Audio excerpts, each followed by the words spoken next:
Seguramente ustedes identifican la frase Situs Altus Fortius, una frase en latín que quiere decir más alto, más rápido y más fuerte. Esta frase la dijo en 1881 Henry Didon en la inauguración de unos Juegos Escolares Eclesiásticos. En ese momento estaba presente Pierre de Coubertin, el padre de los Juegos Olímpicos, quien años más tarde, en 1894, la tomó para que fuera el lema de los Juegos Olímpicos y principalmente del movimiento olímpico. Lo que quizá no saben es que tras la pandemia del COVID-19 en 2021, esa frase fue ajustada y se modificó por Situs Altus Fortius Communiter, que querría decir más alto, más rápido, más fuerte, juntos. Esta frase trató de dar el mensaje al mundo de que unidos podríamos salir de la pandemia que en ese momento aquejaba al mundo.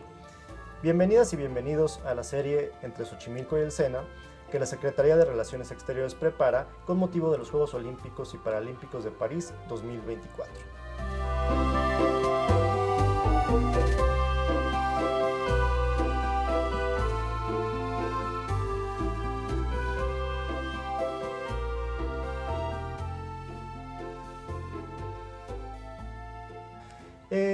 Nuestros países, México y Francia, tienen una historia y una presencia significativa en el movimiento olímpico. Por ejemplo, México ha estado presente en los Juegos Olímpicos desde 1900, que precisamente se hicieron en Francia aquellos Juegos Olímpicos, y después, como todos ustedes saben, organizó los 19 Juegos Olímpicos en 1968 en la Ciudad de México. Estos fueron los primeros Juegos Olímpicos que se realizaron en América Latina. Por su parte, hablar de Francia quiere decir hablar de la historia del olimpismo. Es reconocida como la cuna del movimiento olímpico porque en los primeros años el Comité Olímpico Internacional estuvo en Francia y también un francés fue el padre de los Juegos Olímpicos, como ya lo comentamos, Pierre de Coubertin.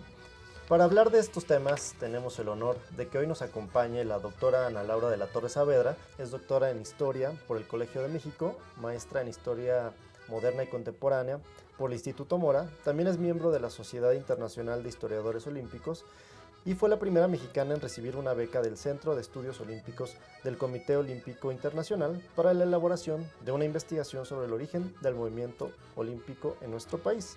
Este estudio fue publicado por el Colmex bajo el título Cruzadas Olímpicas en la Ciudad de México.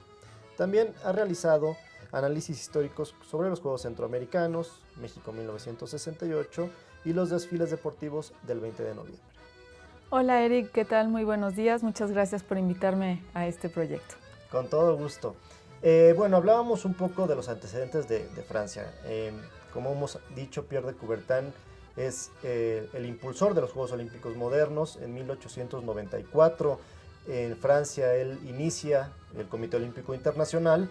2 años después en Grecia tienen lugar las primeras Olimpiadas modernas y en 1900 tienen lugar los Juegos Olímpicos de Francia. Pierre de Coubertin también hace el diseño de los aros olímpicos, de la Carta Olímpica y en 1924 funda los primeros Juegos Olímpicos de Invierno también en Francia. Doctora, ¿qué nos podría comentar acerca de Francia, del papel de Francia en el movimiento olímpico? Bueno, mira, Francia ha sido fundamental en el desarrollo del olimpismo, como ya muy bien lo señalaste, y pues todo esto es gracias a los esfuerzos que hizo el barón Pierre de Coubertin durante toda su vida. Realmente la idea de impulsar unos Juegos Olímpicos modernos fue su obsesión de vida, luchó contra viento y marea, y en su momento, aunque ahora nos parezca curioso, fue una idea que les pareció a sus contemporáneos un tanto deschavetada. Eso a pesar de que la cultura griega tenía gran presencia dentro, digamos, de la cultura o del imaginario occidental. Es una época en la que se están rescatando muchas cosas de la Grecia antigua y eso es aprovechado por Pierre de Coubertin para revivir los Juegos Olímpicos. Pero Pierre de Coubertin no estaba solo viendo al pasado, ese fue como el pretexto cultural para retomar las nuevas diversiones que estaban dándose en las altas esferas de la sociedad, particularmente los deportes, y que él vio como una manera de también impulsar un movimiento que tuviera la juventud en el centro y que fuera un movimiento de renovación, digamos, moral y también educativa. Entonces, una de las grandes cosas que hace Pierre de Coubertin es este ejercicio de síntesis en el que mezcla la antigua noción olímpica con el deportivismo anglosajón moderno. Recordemos que la cuna de los deportes modernos o de lo que ahora consideramos el deportivismo moderno es anglosajón, Estados Unidos, Gran Bretaña, Canadá, algo que a él le entusiasmó muchísimo. Él era también un anglófilo muy reconocido y toma todas estas nociones para crear este olimpismo moderno. Para revivir la nueva noción de los Juegos Olímpicos, Pierre de Coubertin tiene que apelar también a crear un nuevo internacionalismo, porque lo que quería era juntar a todas las naciones del mundo con esta idea de que el deporte podría traer también paz. Y él va a enfrentar muchísimos problemas. Uno de los primeros problemas que tiene es que se acepte la idea de revivir los Juegos Olímpicos. Como les había mencionado ya, era una noción que en ese momento parecía una locura. En segundo lugar, él tiene que sumar adeptos y para eso recurre a un grupo de nobles como él, que justamente por pertenecer a las altas esferas de la sociedad practicaban el deporte y que le ayudaran como embajadores en sus países en el movimiento. Es una de las cosas peculiares del olimpismo que tú no representas a tu país en el Comité Olímpico, sino que tú en tu país representas al Comité Olímpico Internacional, que parece una nimiedad, pero no lo es. Él lo que quería era embajadores de su movimiento en sus países, ¿no? El otro es realmente establecer un evento internacional con una cronología específica. Hoy nos parece muy natural que los Juegos Olímpicos sucedan cada 4 años, sin embargo fue una de las cosas por las que él tuvo que luchar muchísimo, en principio porque los griegos querían tomar los Juegos Olímpicos apelando a que era una herencia de Grecia a toda la humanidad, y él decía, no, los Juegos Olímpicos son de todos y entonces los Juegos Olímpicos tienen que cambiar de sede, las ciudades más hermosas del mundo tienen que ser las sedes de los Juegos Olímpicos, y fueron estas continuas luchas que él estuvo teniendo que hacer todo el tiempo. Por otro lado, él tenía que institucionalizar el deporte. O sea, el olimpismo nace antes de que el deporte se institucionalizara. Esto nos puede parecer absurdo ahora, pero así fue. Es decir, los primeros Juegos en Grecia en 1896 se organizan cuando aún no existían las federaciones internacionales de deporte que hoy existen. Eso fue un proceso que tomó las primeras décadas del siglo XX para que tuvieran lugar los Juegos Olímpicos con mucho más orden, con mucho más reglas, porque el deportivismo moderno justamente es eso, es reglas y récords. Y por otro lado, tuvo el récord de crear más comités olímpicos nacionales fuera de esta área de países ricos, europeos, digamos de este eje noratlántico en el que él se movía, y sobre todo esto viene con la irrupción de la Primera Guerra Mundial, cuando él se da cuenta que si no suma más países, el movimiento olímpico se va a acabar.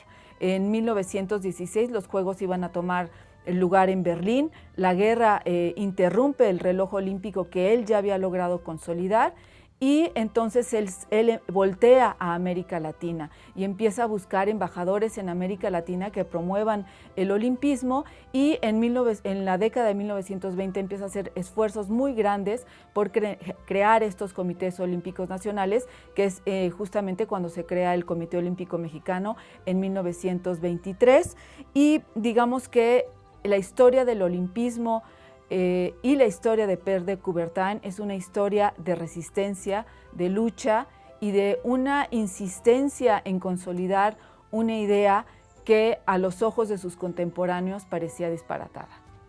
Muchas gracias, muy interesante. En estos minutos creo que lo condensas de una manera pues bastante densa, pero también muy valiosa, el inicio del olimpismo.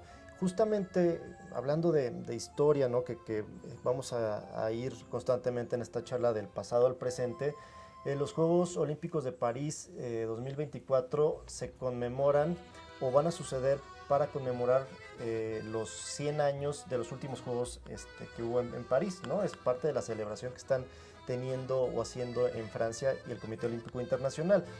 Y bueno, como algunos sabemos y vamos a notar en estas competencias que veremos, los lugares en donde van a llevarse a cabo no solo serán en París, ¿no? Va a haber muchas ciudades francesas, Lyon, Nantes, Marsella, incluso en Tahití se van a llevar a cabo competencias. Y preguntarte ahora, a lo mejor quizá con una vista más hacia el presente, ¿qué consideras que representan los Juegos Olímpicos de París 2024? Pues no solo para el olimpismo, ¿no? Sino para pues, estos grandes eventos deportivos que se realizan periódicamente en el mundo. Bueno, pues en este 2024 un mega evento como los Juegos Olímpicos presenta múltiples retos. Organizar unos Juegos Olímpicos es cada vez más caro, es cada vez más complicado, implica una logística impresionante. Y ese fue, digamos, el compromiso que hizo Francia en esta ocasión. Pensemos que estamos hablando de más de 10,000 atletas, que estamos hablando de más de 30,000 voluntarios, que estamos hablando de más de 45,000 fuerzas de seguridad, que estamos hablando de millones de visitantes concentrados en una sola ciudad. Entonces, para París implica un reto gigantesco. Para el olimpismo implica también demostrar que un mega evento como los Juegos Olímpicos puede seguirse llevando a cabo concentrado en una ciudad, porque es algo que se ha ido cuestionando a lo largo del tiempo debido a los costos que esto implica y que hay cada vez menos ciudades que se quieren proponer para organizar unos Juegos Olímpicos. Sin embargo, creo que es una oportunidad que ha tomado muy bien el gobierno francés para exaltar todo lo que es la cultura francesa, para exaltar el papel de Francia en la comunidad internacional y dentro de la propia comunidad europea, subrayar su papel en el desarrollo de los Juegos Olímpicos, y también van a ser unos Juegos en los que vamos a ver pues muchos hitos muy interesantes, como tiene que ver con el papel de las mujeres o el medio ambiente y este multiculturalismo realmente aceptado y en contra de la intolerancia y del racismo. Ahora hablemos un poco de México. En tu libro leímos, por ejemplo, que en 1902 Pierre de Coubertin le escribió a Porfirio Díaz pidiendo que se designara a Miguel de Beistegui como el representante del movimiento olímpico en México, o México en el movimiento olímpico, y ahorita nos comentarás mejor. Miguel de Beistegui era el primer secretario de la legación francesa en esos momentos. También en 1900, que son los primeros Juegos Olímpicos, Eustaquio Barrón y sus hermanos que jugaban polo participaron en los primeros Juegos Olímpicos, obteniendo una medalla de bronce. Y Eustaquio Barrón era también miembro en esos momentos de la Embajada de Francia, era un diplomático, por decirlo de alguna manera. Saco estos datos a colación porque bueno, los retomamos en una pequeña obra que hicimos sobre los diplomáticos del olimpismo, pero esto nos hizo preguntarnos también, y es lo que te quiero preguntar a ti, ¿cuál es el papel de México en los pues, primeros años o en la primera mitad del olimpismo mundial? ¿Cuál es el papel de México? No nos queda claro el de Francia, pero a lo mejor el público no sepa mucho qué pasó con México. Sí, bueno, México tiene una participación muy interesante en estos primeros años, no, digamos, no tanto dentro de este movimiento olímpico formal, sino sobre todo es un país en donde se evidencia muy bien que la noción olímpica pudo arraigar gracias a que la idea de los Juegos Olímpicos estaba presente en un imaginario colectivo, digamos, occidental. México, al considerarse parte de Occidente, pues era muy cercano, digamos, en el sistema educativo, y era muy cercano a todo lo que era la cultura griega. Entonces, cuando se empieza a expandir esta idea de organizar unos Juegos Olímpicos, digamos, había sectores educados de la sociedad, todo el sector educativo, a los que les parecía normal hablar de, sí, vamos a revivir unos Juegos Olímpicos, y sobre todo a la luz que es durante el Porfiriato, cuando el deporte moderno también irrumpe en México, cuando se empieza a expandir, cuando había, por ejemplo, esta locura por el patinaje, por el ciclismo, se organizaban carreras atléticas, en fin, entonces a las personas les empieza a ser como natural organizar Juegos Olímpicos a partir de experiencias locales, ¿no? En las escuelas, en el colegio militar.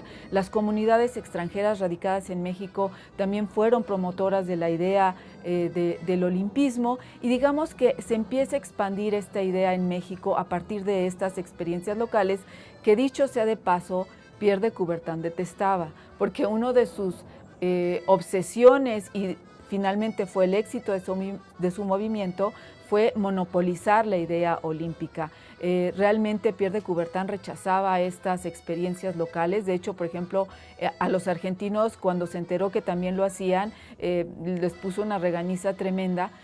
De México quizá no lo supo, pero eso fue fundamental.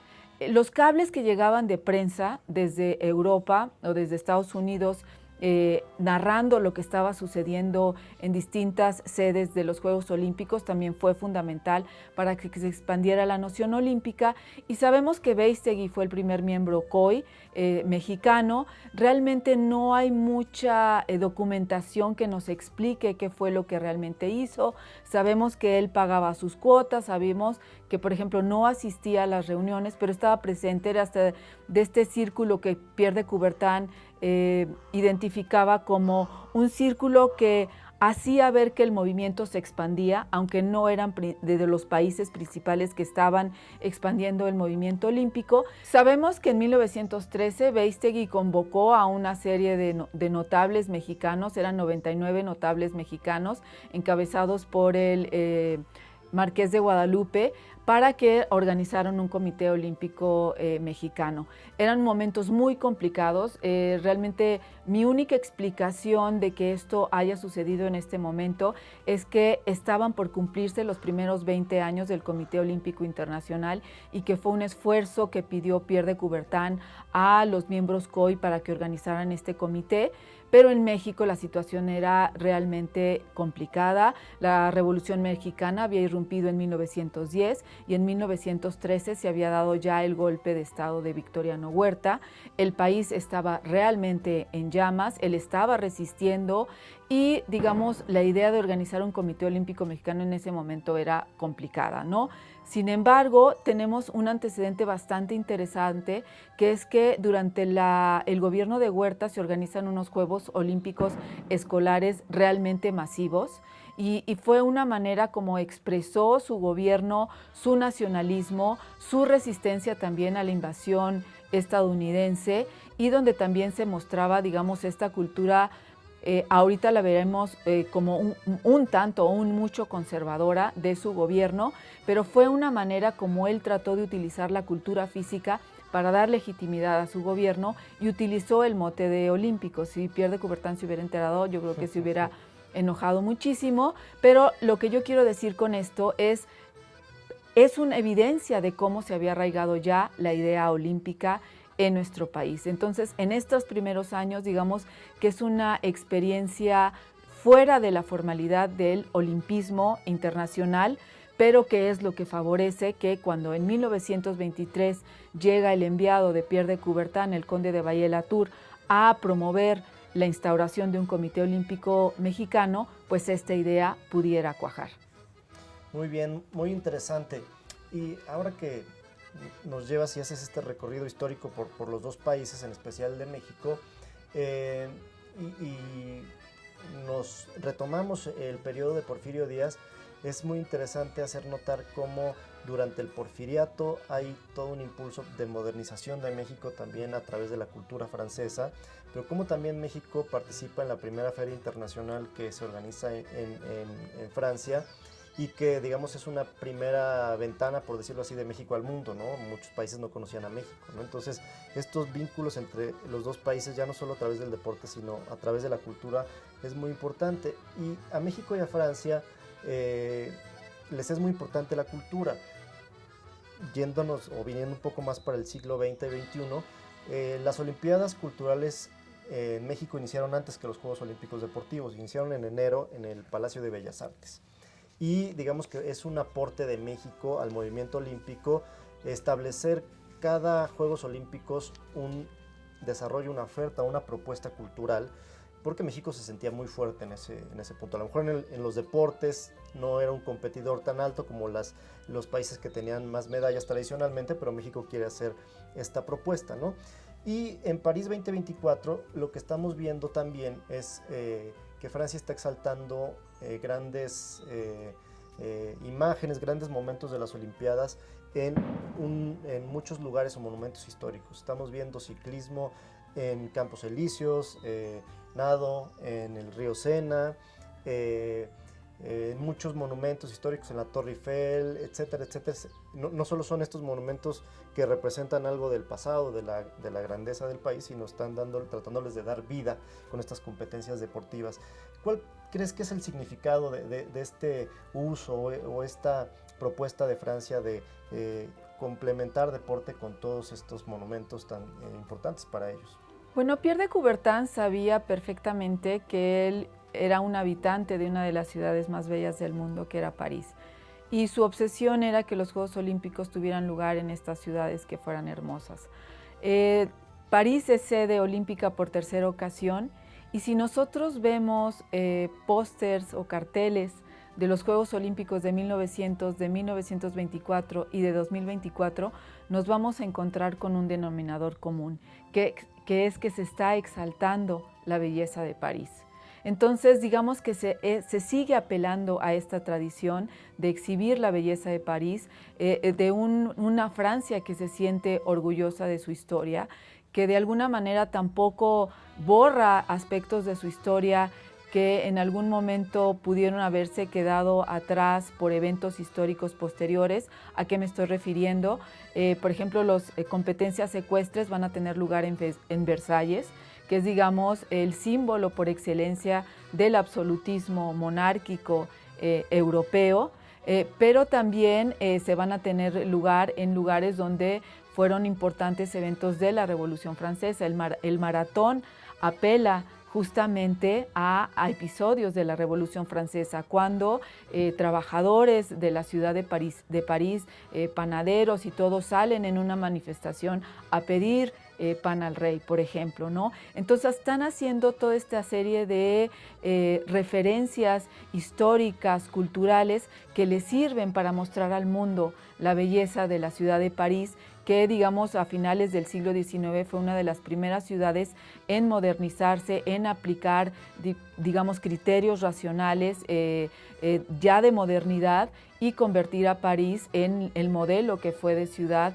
a finales del siglo XIX en Europa, y que hoy se sigue mostrando como esta ciudad que logra conjuntar pasado y presente. Y hablando del presente y de, bueno, es notorio y destacado, reconocible toda esta propuesta que está haciendo Francia, pero también quisiera aprovechar la oportunidad para mencionar algunos de la presencia cultural que tiene México en estos Juegos Olímpicos en Francia, en París, por si alguien está por ahí y quiere ir a visitar exposiciones. Hay una exposición de los mexicas que empezó desde abril, que está en el Museo du Coin Branly. Hay una exposición de México 68 que está expuesta en el Instituto de México en París. También hay una Casa de México en París que entendemos que es un esfuerzo de una situación más como de espectáculo, de diversión, de entretenimiento, pero también hay crear una presencia a través de esta casa. Y hay una exposición muy interesante de mujeres deportistas en las bardas, por decirlo así, perimetrales del Ministerio de Relaciones Exteriores de Francia, y una de las fotos es de Lorena Ramírez. Entonces, bueno, es de lo que se puede encontrar de México en estos días en París en los Juegos Olímpicos. Finalmente, doctora, para ir cerrando, no sé si tenga algún comentario final sobre tantos de estos temas que podemos seguir abordando y ahondando. Bueno, yo creo que los Juegos Olímpicos París 2024 van a ser muy relevantes en el sentido de que van a visibilizar como nunca antes a naciones que han cambiado su identidad cultural, que ahora se asumen como naciones multiculturales. Es el caso de Francia, y es algo que ellos quisieron dejar muy en claro desde el principio. Francia como una nación multicultural, el hecho de que se haya escogido a la isla de Saint-Denis como uno de los puntos focales de los Juegos Olímpicos, ahí estableciendo la Villa Olímpica, es una referencia o es un reconocimiento a su población multicultural que ya tiene un largo arraigo ahí, y también es un reto para luchar contra todo lo que tiene que ver con las intolerancias y contra los racismos. También lo hicieron ya, por ejemplo, en esto del rally de la antorcha olímpica, cuando incluyeron, por ejemplo, a una drag queen muy famosa en París, que es Geste, y que recibió muchísimas críticas, muchísima intolerancia, pero ahí Francia está sacando, digamos, esa carta. Vimos ya en la ceremonia de inauguración que cantó esta cantante de origen africano, Nakumara, que fue también algo que desató muchísimas críticas, muchísima polémica por su origen africano, pero es justamente lo que están haciendo en París 2024, mostrar este multiculturalismo. Por otro lado, son los primeros Juegos Olímpicos en los que va a haber paridad de género 50-50, y aquí Francia tiene también un papel muy relevante en la historia de la inclusión de las mujeres en el olimpismo. Recordemos que en París 1900 fue la primera vez que participaron mujeres en unos Juegos Olímpicos. En París, en 1921, se organizó la primera Federación Internacional de Mujeres, y ellas fueron las que organizaron los primeros Juegos Olímpicos femeninos en el mundo, y eso fue lo que presionó realmente al Comité Olímpico Internacional para integrarlas verdaderamente a los Juegos Olímpicos. El río Sena, en este sentido, es un escenario, digamos, paradigmático, porque fue ahí donde esta activista en pro de la participación femenina en el olimpismo, Alice Milliat, hizo un recorrido de 80 kilómetros en remo para mostrar la fuerza, la fortaleza y las habilidades físicas que tenían las mujeres para desempeñarse en actividades deportivas. Entonces, ver ahora que París es justamente donde se alcanza esta paridad de género es sin duda, digamos, algo muy importante que va a quedar ahí, ¿no?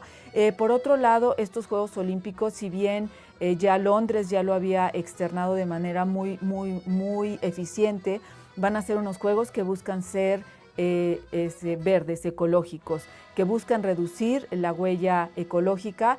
Como tú habías mencionado, más alto, más fuerte, más rápido se sumó en comunidad. Igualmente el Comité Olímpico en 1992 sumó a su Carta Olímpica no solo el olimpismo es deporte y cultura, es también medio ambiente, y en un entorno en que enfrentamos la doble crisis ambiental, la climática y la de pérdida de biodiversidad, los megaeventos como los Juegos Olímpicos tienen un reto gigantesco de reducir su huella, y en esto París ha añadido muchas cosas, ha hecho instalaciones realizadas con materiales que no generan tanta huella ambiental, van a reutilizar muchas de las instalaciones, están buscando donar muchísimos materiales. Algo muy interesante, por ejemplo, es que incluyeron en las dietas de todos los atletas olímpicos una dieta más verde, con mucho más verduras, opciones veganas,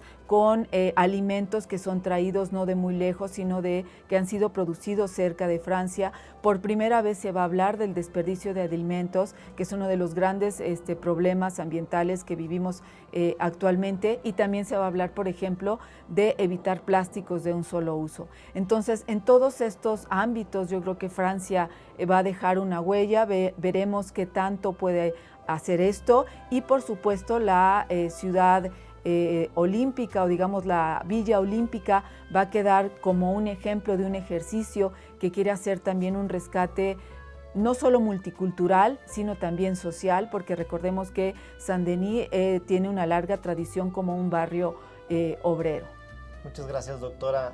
Muy interesante esta parte, esta dimensión cultural de los Juegos Olímpicos en general, y en específico de los Juegos Olímpicos de París y de los Juegos Olímpicos de México 68. Les quiero agradecer por sintonizar este episodio que habló de los vínculos olímpicos y deportivos entre México y Francia. Nos despedimos desde el hermoso canal de Los Sabinos, aquí en Xochimilco. Hasta pronto.